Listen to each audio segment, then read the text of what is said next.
Yamatyala ephakamileyo ive ukubethabethana kwezimvo zomthetho ngokunqunyanyiswa emsebenzini kukaMkhwebane.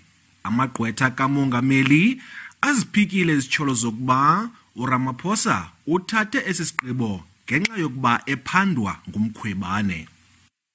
I disagree that there's a conflict of interest. He says the public protector has not demonstrated such a conflict of interest. And he says that no litigation is pending.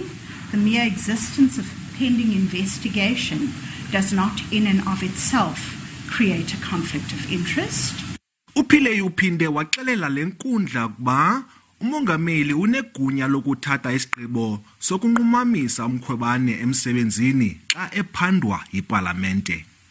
Umbutho we-DA oququzelela esi siphakamiso sokungamthembi uMkhwebane uthi uMkhwebane angaphazamisana namangqina ukuba akanqunyanyiswa emsebenzini. So this is not a case where the president is being investigated about something and decides quickly, I better suspend the public protector, let me initiate suspension proceedings. It's not that case.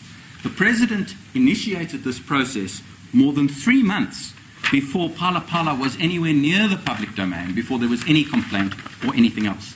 And so to see it in that way as being retaliatory or a conflict is very difficult.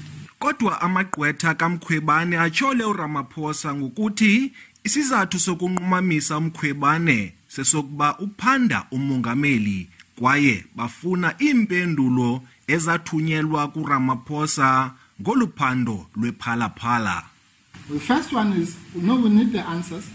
Firstly, because we need to see if they really match the statements that have been made under oath, that you have complied fully with all the investigations and so on.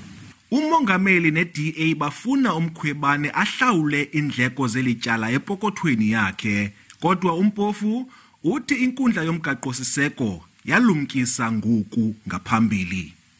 Ulelani Philip, SABC News eKapa.